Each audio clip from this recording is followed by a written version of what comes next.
একই ঋতুতে দুই ঋতুর আমেজ। ক্যালেন্ডারে চলছে বসন্ত মাস, তবে তা না হয়ে ঊর্ধ্বমুখী উষ্ণতা। বেশ টের পাওয়া যাচ্ছে গরমের আমেজ। এরই মাঝে বিক্ষিপ্ত বৃষ্টিও চলছে দুই বাংলার বিস্তীর্ণ এলাকায়। হালকা নেমেছে তাপমাত্রাও, রয়েছে শীতের অনুভূতিও। গতকালের পর আজও ঝড় আর হালকা বৃষ্টিতে ভিজতে পারে কলকাতা সহ দক্ষিণবঙ্গের একাধিক এলাকা। আজ সকাল থেকেই ভেজা ভেজা হিমেল হাওয়া বুঝিয়ে দিচ্ছে তাপমাত্রার পারদ বেশ খানিকটা কমতে চলেছে। পথ চলতি মানুষের গায়ে ফের হালকা শীতের পোশাকও দেখা যাচ্ছে। এখন সব থেকে বড় প্রশ্ন, কতদিন চলবে এই বৃষ্টি? তা নিয়ে অবশ্য নির্দিষ্ট করে কিছুই জানায়নি আবহাওয়া দপ্তর। তবে বৃষ্টি হোক না হোক, আগামী কয়েকদিনে বাংলার তাপমাত্রায় তেমন কোনো হেরফের ঘটবে না। আলিপুর আবহাওয়া দপ্তর সূত্রের খবর, দক্ষিণবঙ্গের পাশাপাশি উত্তরবঙ্গের পাহাড়ি জেলাগুলিতেও বিক্ষিপ্ত বৃষ্টিপাত চলবে আগামী কয়েকদিনে। ভিজতে পারে কলকাতা, হাওড়া, হুগলি, দুই চব্বিশ পরগনা, দুই মেদিনীপুর, ঝাড়গ্রাম এবং নদিয়া জেলা। এছাড়াও উত্তরবঙ্গের দার্জিলিং, কালিম্পং এবং জলপাইগুড়ি জেলাতেও রয়েছে বিক্ষিপ্ত বৃষ্টির পূর্বাভাস। তাপমাত্রায় খুব একটা পরিবর্তন না হলেও বিক্ষিপ্তভাবে বৃষ্টিপাত জারি থাকবে, আর বাতাসে আপেক্ষিক আর্দ্রতার পরিমাণও বৃদ্ধি পাবে। আজ দিনভর মূলত থাকবে মেঘলা আকাশ, তারই মধ্যে বিক্ষিপ্ত বৃষ্টির সম্ভাবনাও রয়েছে। আর এই বৃষ্টির জেরে হলুদ সতর্কতা জারি থাকবে দক্ষিণ চব্বিশ পরগনা, দুই মেদিনীপুর এবং ঝাড়গ্রাম জেলায়। তবে আগামী 24 ঘন্টায় এই বৃষ্টির কাঁটা কেটে যেতে পারে। ইতিমধ্যেই কলকাতা এবং দুই চব্বিশ পরগনা ছাড়াও বৃষ্টি হয়েছে সংলগ্ন জেলাগুলিতে। হাওড়া এবং পশ্চিমা অঞ্চলের জেলা পুরুলিয়া, বাঁকুড়া এবং ঝাড়গ্রামেও দেখা গিয়েছে বিক্ষিপ্ত বৃষ্টি। আর এই বৃষ্টি জারি থাকবে আগামী 24 ঘন্টাতেও। কিন্তু বর্তমানে সবথেকে বড় প্রশ্ন, বসন্তেই কেন এই আবহাওয়ার বদল? জানা গিয়েছে, বঙ্গোপসাগরের ওপরে তৈরি হওয়া একটি নিম্নচাপের জন্য এমন অবস্থা হচ্ছে বাংলায়। দক্ষিণ পূর্ব বঙ্গোপসাগর ও সংলগ্ন ভারত মহাসাগরে তৈরি হওয়া ঘূর্ণাবর্ত ইতিমধ্যেই নিম্নচাপে পরিণত হয়েছে। বর্তমানে এর অবস্থান মধ্য দক্ষিণ বঙ্গোপসাগরে। ধীরে ধীরে উত্তর উত্তর পশ্চিম দিকে এগোতে থাকবে এটি। পরে তা পূর্ব ভারত মহাসাগর ও দক্ষিণ পশ্চিম বঙ্গোপসাগরের দিকে সরে যাবে। এর প্রভাব কেটে গেলে ফের বসন্ত বিরাজ করবে গোটা বাংলা জুড়ে। বিশেষজ্ঞরা জানিয়েছেন, এই নতুন সপ্তাহ শুরু থেকেই দক্ষিণবঙ্গের কিছু জেলায় বৃষ্টির সম্ভাবনা রয়েছে। বজ্রবিদ্যুৎ সহ বিক্ষিপ্ত বৃষ্টির সতর্কতা জারি করা হয়েছে দক্ষিণ চব্বিশ পরগনা, পশ্চিম মেদিনীপুর, পূর্ব মেদিনীপুর এবং ঝাড়গ্রাম জেলায়। কলকাতায় বৃষ্টি হতে পারে মঙ্গল থেকে বুধবার পর্যন্ত। এছাড়াও বিক্ষিপ্ত বৃষ্টির সম্ভাবনা রয়েছে হাওড়া, হুগলি, উত্তর চব্বিশ পরগনা আর বাঁকুড়ায়। তবে এই সমস্ত জেলাগুলিতে আলাদা করে আবহাওয়ার জন্য কোনো সতর্কতা জারি করা হয়নি। সতর্কতা রয়েছে কেবলমাত্র 4টি জেলার জন্য। বৃষ্টি চলতে পারে উত্তরবঙ্গের জেলাগুলিতেও। দার্জিলিং, জলপাইগুড়ি এবং কালিম্পংয়ে নতুন সপ্তাহের শুরু থেকেই বিক্ষিপ্ত বৃষ্টির সম্ভাবনা রয়েছে। মঙ্গলবার এবং বুধবারও রয়েছে বিক্ষিপ্ত বৃষ্টির সম্ভাবনা উত্তরবঙ্গের কয়েকটি জেলায়। তবে উত্তরবঙ্গের তাপমাত্রায় আগামী 7 দিনে বড় কোনো পরিবর্তনের সম্ভাবনা নেই। দক্ষিণবঙ্গের জেলাগুলিতে আগামী 2 দিনে রাতের তাপমাত্রা আরও 2 ডিগ্রি সেলসিয়াস পর্যন্ত বাড়তে পারে। তারপরের 6 দিনে তাপমাত্রায় তেমন কোনো হেরফের ঘটবে না। এমনিতেই কলকাতা ও শহরতলিতে ঠান্ডা কমে গিয়েছে।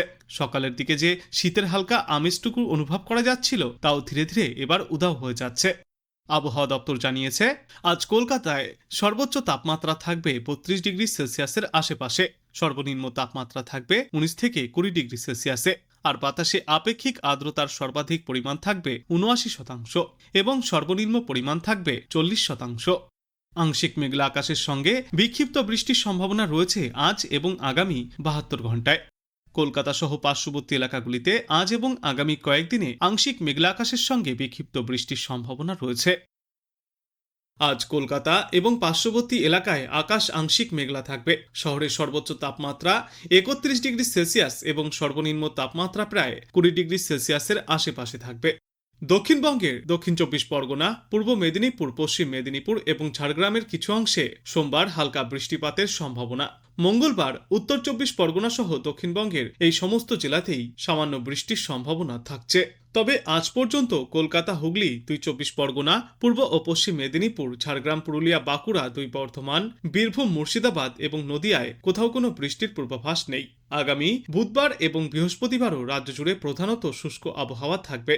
দক্ষিণবঙ্গে আগামী 2 দিনে রাতের তাপমাত্রা প্রায় 2 ডিগ্রি সেলসিয়াস পর্যন্ত বাড়তে পারে। তারপরের 5 দিনে তাপমাত্রায় বিশেষ কোনো পরিবর্তন হবে না। উত্তরবঙ্গেও আপাতত পারদের ওঠানামার খুব বেশি সম্ভাবনা নেই। আগামী এক সপ্তাহ সেখানে রাতের তাপমাত্রা মোটামুটি স্থিতিশীল থাকবে। দার্জিলিং, জলপাইগুড়ি, কালিম্পং, আলিপুরদুয়ার, কোচবিহার, উত্তর ও দক্ষিণ দিনাজপুর এবং মালদহে রবিবার পর্যন্ত শুষ্ক আবহাওয়া বজায় থাকবে। সোমবার এবং মঙ্গলবার দার্জিলিং, জলপাইগুড়ি ও কালিম্পংয়ে সামান্য বৃষ্টিপাত চলতে পারে। এরপর বুধবার থেকে আবারও আকাশ পরিষ্কার হওয়ার সম্ভাবনা রয়েছে। পূর্বাভাসে জানা গিয়েছে দক্ষিণ পশ্চিম বঙ্গোপসাগরে নিম্নচাপ ক্রমশই শক্তি হারাচ্ছে। এদিকে দক্ষিণ পূর্ব বঙ্গোপসাগর এবং সংলগ্ন ভারত মহাসাগর এলাকায় নতুন করে নিম্নচাপ তৈরি হওয়ার সম্ভাবনা, যার অভিমুখ উত্তর উত্তর পশ্চিম দিকে, যা আগামী 24 ঘন্টায় পূর্ব ভারত মহাসাগর এবং দক্ষিণ পশ্চিম বঙ্গোপসাগরে অবস্থান করবে আরও শক্তিশালী রূপে। এর প্রভাবে আগামী সপ্তাহে হালকা বৃষ্টির সম্ভাবনাও রয়েছে বাংলায়। আর এই বাংলার পাশাপাশি উড়িষ্যা এবং সংলগ্ন উপকূলবর্তী জেলাগুলিতেও রয়েছে বৃষ্টির পূর্বাভাস। তবে একই সঙ্গে ঊর্ধ্বমুখী হবে তাপমাত্রার পারদও। আজ থেকে রবিবারের মধ্যেই কলকাতা এবং সংলগ্ন এলাকাগুলিতে সর্বনিম্ন তাপমাত্রা 20 থেকে 21 ডিগ্রি সেলসিয়াসের মধ্যেই ঘোরাফেরা করবে। উপকূল সংলগ্ন জেলাগুলিতে তাপমাত্রা থাকবে 19 থেকে 21 ডিগ্রি সেলসিয়াসের মধ্যে। আগামী কয়েকদিনে উত্তরবঙ্গেও বাড়বে তাপমাত্রা। সপ্তাহান্তে সর্বনিম্ন এবং সর্বোচ্চ দুই তাপমাত্রাই বাড়তে পারে। দার্জিলিং এবং সংলগ্ন পার্বত্য এলাকায় আগামী কয়েকদিনে 6 থেকে 8 ডিগ্রি সেলসিয়াসের মধ্যে থাকবে সর্বনিম্ন তাপমাত্রা। কালিম্পং সহ সমতল সংলগ্ন এলাকায় 11 থেকে 15 ডিগ্রি সেলসিয়াসের মধ্যে থাকবে তাপমাত্রা। শিলিগুড়ি, মালদহ এবং সংলগ্ন জেলাতে 16 থেকে 19 ডিগ্রি সেলসিয়াসের মধ্যে ঘোরাফেরা করবে তাপমাত্রার পারদ। বিশেষজ্ঞরা জানিয়েছেন উষ্ণতা আরও খানিকটা বৃদ্ধি পাবে। সর্বোচ্চ এবং সর্বনিম্ন দুই তাপমাত্রাই বদলাবে। সর্বোচ্চ তাপমাত্রা এবার ক্রমশই বাড়বে। এর পাশাপাশি দক্ষিণ পশ্চিম বঙ্গোপসাগরের ওপর তৈরি হওয়া নিম্নচাপ অঞ্চলটি একই জায়গায় থাকলেও তা ক্রমশই পশ্চিম এবং উত্তর পশ্চিম দিকে এগিয়ে যাবে বলেই জানা যাচ্ছে। আগামী 24 ঘন্টায় এর শক্তিক্ষয় হবে বলেও জানিয়েছে আবহাওয়া দপ্তর। এই আবহে দক্ষিণ পূর্ব বঙ্গোপসাগরে আগামী 24 ঘন্টায় ফের তৈরি হতে পারে নিম্নচাপ অঞ্চল। ক্রমেই তা পশ্চিম এবং উত্তর পশ্চিম দিকে এগোতে পারে বলেও পূর্বাভাস রয়েছে, যদিও এর প্রভাব এ রাজ্যের ওপর পড়বে না বলেই জানিয়েছেন বিশেষজ্ঞরা। আজ দিনের আকাশ আংশিক মেঘলা থাকার পাশাপাশি সর্বোচ্চ এবং সর্বনিম্ন তাপমাত্রা থাকবে যথাক্রমে 19 থেকে 31 ডিগ্রি সেলসিয়াসের মধ্যে। আগামী 3 দিনে রাজ্যে 2 থেকে 3 ডিগ্রি সেলসিয়াস পর্যন্ত তাপমাত্রা আরও বাড়বে এবং তার পরবর্তী কয়েকদিনের তাপমাত্রার খুব একটা হেরফের হবে না বলেই খবর। উত্তরবঙ্গের দার্জিলিং এবং জলপাইগুড়িতে আজ সকালে কুয়াশার দাপট থাকবে। আজ দক্ষিণবঙ্গে সবচেয়ে কম তাপমাত্রা থাকবে নদিয়ার কল্যাণীতে। সেখানে সর্বনিম্ন তাপমাত্রা রেকর্ড করা হয়েছে এদিন 13 ডিগ্রি সেলসিয়াসে। আর উত্তরবঙ্গের সমতলের মধ্যে সবচেয়ে কম তাপমাত্রা থাকবে কোচবিহারে। সেখানে সর্বনিম্ন তাপমাত্রা 12.1 ডিগ্রি সেলসিয়াসে রেকর্ড করা হয়েছে। দার্জিলিংয়ে আজ সর্বনিম্ন তাপমাত্রা থাকবে 6 ডিগ্রি সেলসিয়াসের আশেপাশে। সর্বোচ্চ এবং সর্বনিম্ন তাপমাত্রার পারদের এই ঊর্ধ্বমুখী হওয়া অস্বাভাবিক নয় বলেই জানিয়েছে আবহাওয়া দপ্তর। বরং সর্বোচ্চ এবং সর্বনিম্ন তাপমাত্রা এখন স্বাভাবিকের কাছাকাছি রয়েছে বলেই তাদের মত। তারপরের উষ্ণতা বৃদ্ধিতেও কোনো অস্বাভাবিকতা থাকবে না বলেই জানিয়েছে আবহাওয়া দপ্তর। আপাতত শুষ্ক আবহাওয়ায় থাকবে গোটা বাংলায়। আকাশে হালকা মেঘের আনাগোনা দেখা গেলেও আপাতত তেমন বৃষ্টির কোথাও কোনো পূর্বাভাস নেই। সকালে ঠান্ডার অতিক্ষীণ রেশ পাওয়া যাবে, তবে দিনের বাকি সময়ে ছিটেফোঁটাও থাকবে না ঠান্ডা। কলকাতা এবং তার পার্শ্ববর্তী অঞ্চলে আজ সর্বনিম্ন তাপমাত্রা 17 ডিগ্রি সেলসিয়াস, যা স্বাভাবিকের থেকে 1.7 ডিগ্রি সেলসিয়াস বেশি। অন্যদিকে আজ সর্বোচ্চ তাপমাত্রা থাকবে 30.6 ডিগ্রি সেলসিয়াসে, যেই তাপমাত্রাও স্বাভাবিকের চেয়ে প্রায় 0.6 ডিগ্রি সেলসিয়াস বেশি।